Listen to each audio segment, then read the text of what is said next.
I'm back. Hey guys. So my Associated 3.1 build's going really slow. Was having trouble getting some parts that I wanted to put in the car. Actually, it's a must before I build it up. I want to do a whole build for you guys. So that's what I got in the works. But today, as you saw earlier in the week, I rebuilt one of the RC8s. And I kind of want to show you, after I build up a car, I like to go in reverse to work from the motor down through the wheels to put all the power to the ground. So I want to do a little video today on preparing your motor and clutching. Bear with me, guys.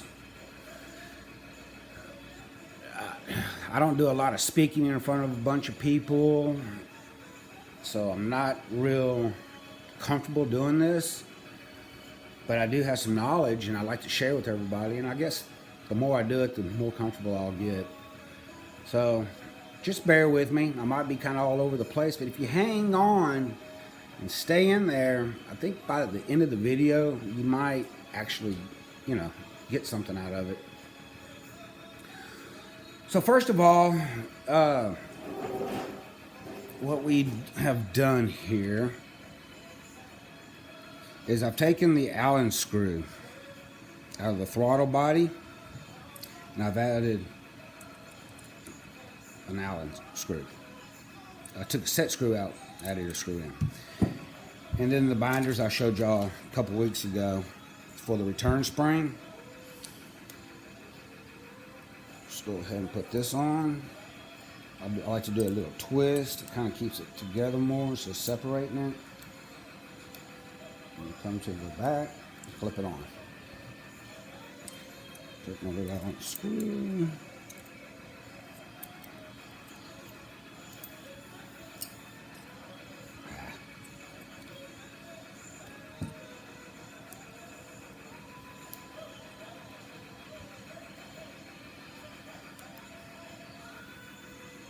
There we go. Move that to the back. So the breather go all the way down. And there we go. Got your return spring, guys. Boom. Boom. Boom. See it?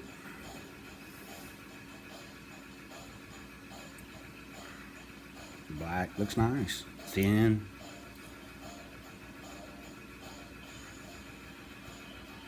Okay. Moving on. Like I said, guys, when you build the kit, they work all the way up. You build the car. But once we get the car built and we're looking to modify it, to take it to the next level as far as the car is concerned, I like to work from the motor down. And today I'm going to show you. So we put the return spring on, or throttle return. It's nice. I like those bands. Today we're working with the WR7 2.0 Reds. It's a 7-port motor. It's a good motor. So when we bought the combo, they give you 3 Venturis. Well, guys, if you're bashing, not even for if you're not racing, the first thing you should do is the biggest Venturi they offer. You need to put it in there, because that's what your guys are looking for, is performance. All of us are. That's what it's all about, getting our cars running and performing. They put smaller Venturis in for fuel mileage. So if you're not worried about fuel mileage, the biggest Venturi they offer, get it and put it in. With that being said, look at this. This is a Reds Venturi out of a stock Reds motor, Italian motor. Good motor, but this is their higher end motor. Now, guys, everybody knows this different sizes, and you're going to say, well, okay, lower quality Reds motor has a smaller one. Sure. But what I want you to see, a lot of people don't get this. This is the higher end motors have velocity stacks. The openings may be the same, but you see how far that comes down? You see how much higher the other one is? That's a high velocity stack.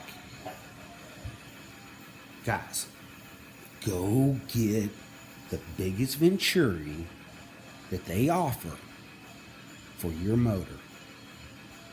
If you're not racing and you're not worried about fuel mileage, boom, put it in. We're good there. It's about all you can do, right? I mean, they're simple. You know, it's a stock motor. Boom, put the biggest Venturi in there that you can.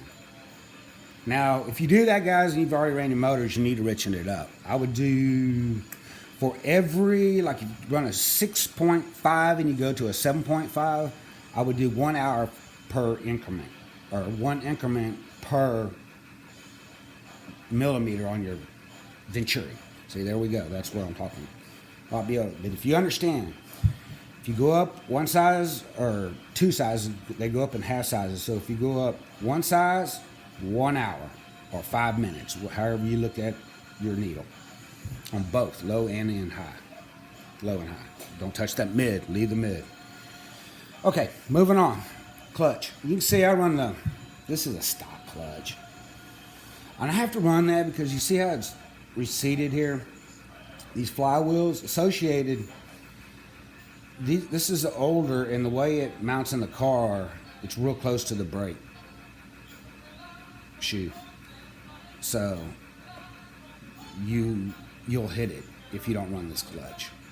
Now I have been able to finagle my other RC8 too, where I can run a 4-shoe clutch, but it's too much work, and we're moving on to different cars. So anyway, and this is a original 3-clutch shoe right here, 3-clutch shoes, aluminum. So that's what goes in there. Let's move on. Now let's talk a little bit about clutches.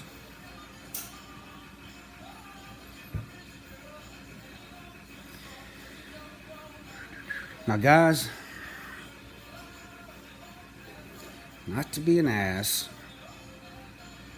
I'm not getting into a debate about this. There's some things that I know, and when I know, I know. And you're going to see a lot of forums, you're going to hear pros. They're going to tell you different things, but you know, do they really ever tell you the real tricks? Do they? You really think they hold and tell you everything, or do you think they hold back? But remember, these guys race for these manufacturers. They got to sell parts, guys. And we'll leave it at that. All right, where do I even start, man? Start clutching. Oh, okay, that was the stock one. Now, I see the old serial motor. It's an old school serial. It's a nice motor. Little 5-port. This is a 3-shoe clutch. Really good luck with these clutches, guys. This is the 34 millimeter. This is a Lutz. Yeah, I have a contact. I talked to him a little bit here and there. That's a Lutz clutch. It's 3-shoe. And then everybody knows this is associated 4-shoe. Reds. 4-shoe. Reds. 4-shoe. Alright guys, I want to toot my horn a little bit because I just want to kind of reflect back. You know, when I got started doing this, I was watching Muggy, and I started doing it, then I laid out a pretty strong video, and I told Muggy basically what I was questioning him, which he never responded to me, about what would happen to Woogie's clutch and what should happen. Well, enough time and it's happened. And I know why. So, And I think he's on the right track. And I ain't said nothing to the guy. But I woke up this morning watching his video. And I said, yeah, Woogie, there you go, my man. But here we go. This is what I want to explain to y'all.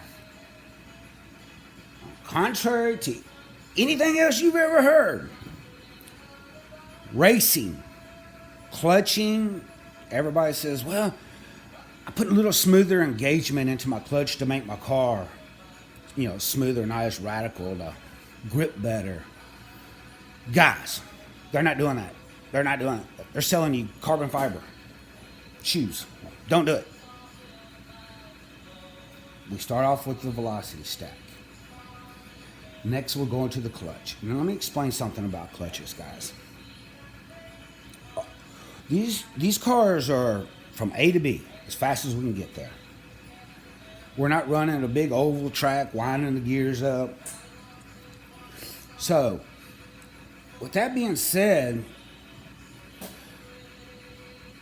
okay, here we go. How do we start? The springs. Let's start with the springs.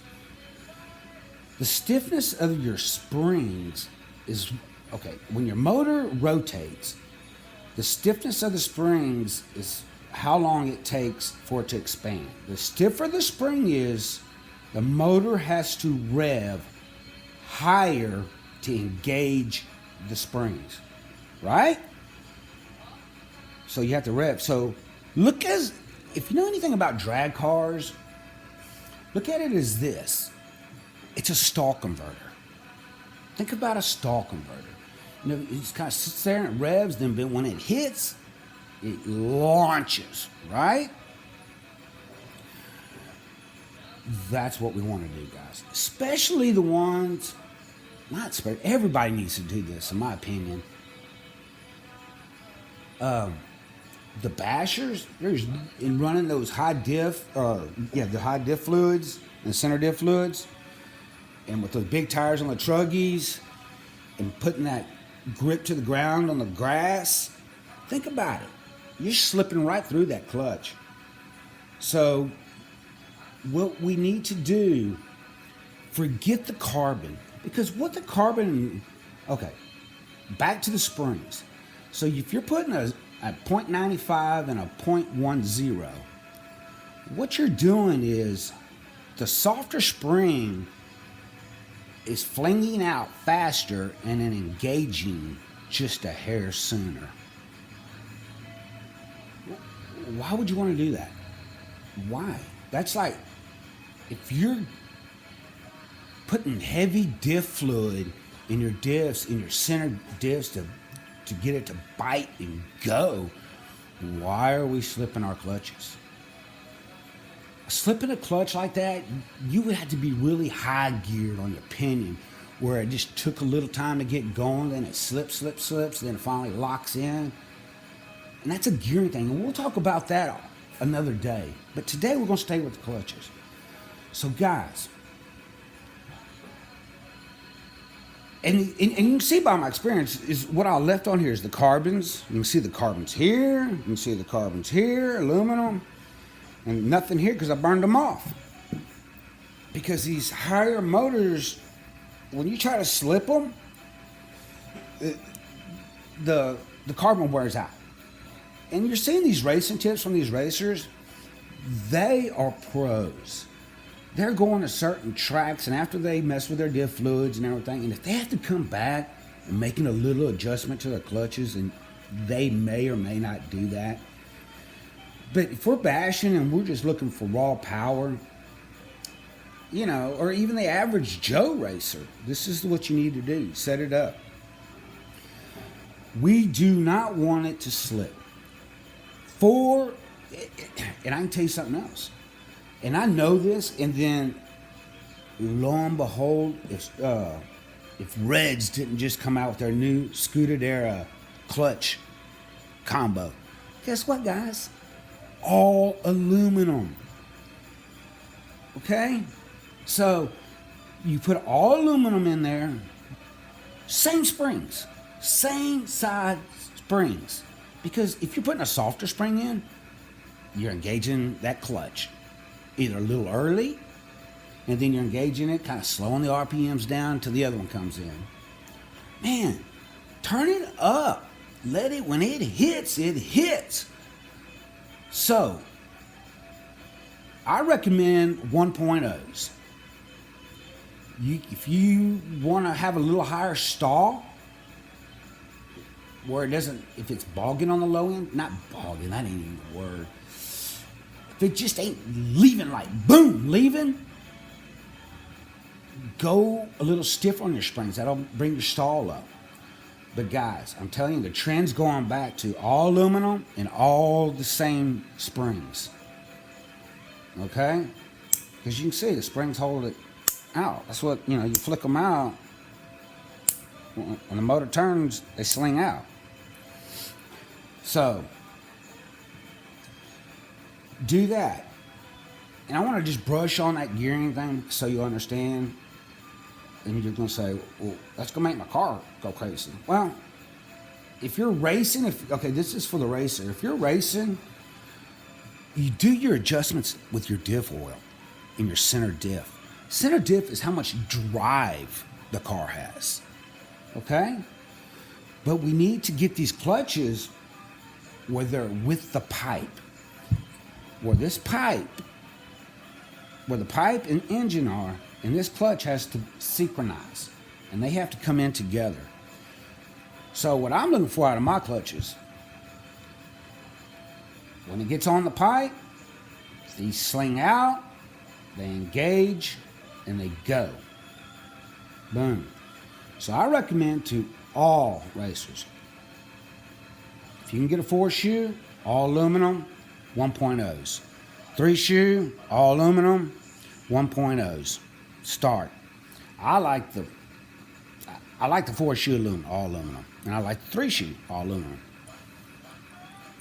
So, but I will not run the carbon fiber anymore. I mean, it's useless. I don't understand why you would want to engage your clutch like that unless you're just running a high gear. And guys, trust me, I know about clutches. I ran karting for many years. I ran axle clutches, and I've run engine clutches. And these are basically engine clutches. When we say engine clutches, on the crank. So, what else is there?